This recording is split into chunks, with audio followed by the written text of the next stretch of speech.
Hello, I'm Annabel Ruffell with Journey for Earth, and I'm here today with Windy Borman, director and producer of The Eyes of Thailand, a documentary about two elephant survivors that after stepping on landmines and losing their legs are given a second chance to walk again.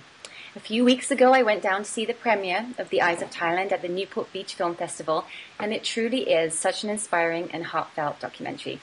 And I'm very excited to be here with you today, Windy. Thank you so much for having me. It's lovely to be here. Sure. And I'd like you to share with us a little more about the Eyes of Thailand and the many awards that you've already won. We were honored to receive the Humanitarian Award from the Newport Beach Film Festival this year. So wonderful.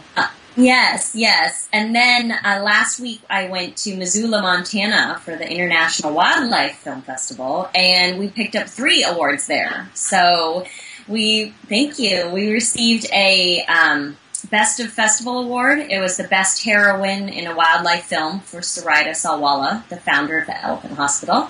And then we got Merit Awards in Animation and another one in Animal Advocacy. And share with us a little more about Sarita, the founder, and just the story behind it. Yeah, Sarita is one of the most inspirational people I've ever met. And the film, The Eyes of Thailand, really takes us on this quest with her, starting as a young girl when she was 8 years old, and she saw an elephant injured on the side of the road in Thailand, and, the wisdom of babes, she says, well, if he's hurt, why isn't there a hospital that we can take him to? Flash forward several years, she opens the world's first elephant hospital. So she had been treating elephants there since 1993. But in 1999, an elephant named Matala steps on a landmine, and they actually bring her to Sarita's Elephant Hospital. And at that point, you just really get a sense that their destinies sort of combine and join. And Sarita dedicates the next 10 years of her life to helping build a prosthetic so that way Matala can take her first steps again. And share with us a little about how that worked with both elephants. How did it go, like with the prosthetic limbs? 2/3 of an elephant's weight is on the front of its body. And so when something weighs over 6,000 pounds, that's 2 tons of weight on the front of its body. And on one leg, that's going to just cause bones to warp and the spinal injuries and, elbow deterioration. So they knew they needed to do something. But a baby elephant arrived at the Elephant Hospital in 2006, and she had stepped on a landmine as well. So because they were able to save Matala, they were able to save this new baby Moshe, but because she was smaller, they were then able to sort of build a prototype for a prosthetic to see if it would work. And so baby Moshe received her first prosthetic in 2008, and then in 2009 they decided to up-level that to build a prosthetic limb for Matala. Oh, it's amazing. Such an amazing journey it must have been. And I know you have Ashley Judd narrating your documentary. What led you to her for this role? Well, I had always heard a female voice. I wanted someone who was intelligent, I wanted someone who was passionate, and someone that really had a proven track record of compassion for animals.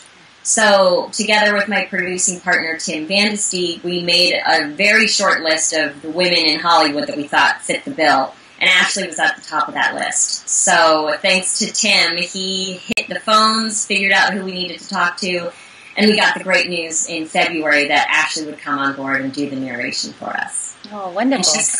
And she sounds fantastic. I mean, it was one of those things where it was just meant to be. She sounds great. No, it really works well with the documentary.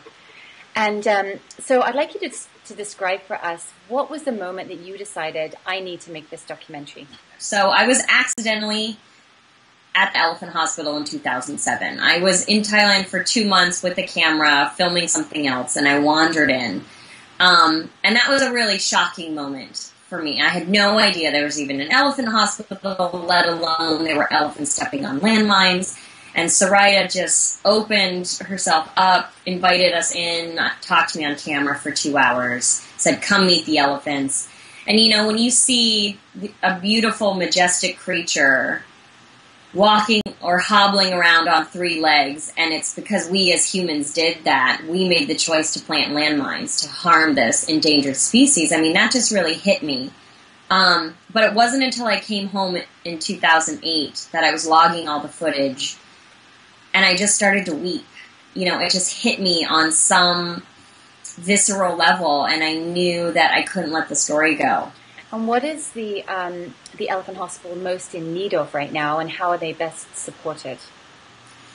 Well, the Friends of the Asian Elephant Hospital is completely supported through donations and grants. So they're a non-government organization in Thailand, and sadly, because there's been flooding and lots of other issues in Thailand, they're not getting the funding that they've counted on the past several years. So they're actually in danger of closing. So really what they need is just operating expenses. Each elephant eats over 100 pounds of food a day. So just to feed an elephant costs a lot of money. Right. And then they provide free medical care to any elephant that comes to the hospital. And as long as the owners or the keepers are there, it's free room and board for them. And then you've got medicines and treatments and surgeries and things like that on top of it. So they basically need general operating funds, but thankfully they do have a PayPal account set up. So you can access it through their website, or we've provided a link on eyesofthailand.com as well. And you can click on the Donate to the Elephant Hospital from our homepage, and it'll take you to their secure PayPal donation page. So, and I'd like to ask you as well, being a parent myself, how do you feel parents can get their kids involved in issues like this? Well, I think the best thing parents or grandparents or, any sort of person who's taking care of children, the best thing they can do is to just have the conversations with the children about their world. I think it's important for everyone to just focus on how we as humans are connected to other beings and the environment. And even though I didn't plant a landmine, I'm part of a species who developed that. And it's planted in the ground, and it's not just women, children, and soldiers that are stepping on these things. It's endangered species. We know of elephants, but I'm sure there's other animals that are stepping on these landmines. And the kids are playing war games. Show them the other side of it, and hopefully The Eyes of Thailand is a film that can help sort of start those conversations at home or in schools or wherever they are. Absolutely. And who or what inspires you the most? People who are tied in, turned on, enlightened, and really following their path.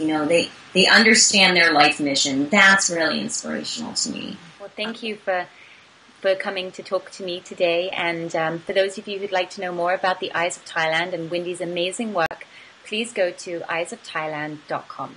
Thank you. Thank you.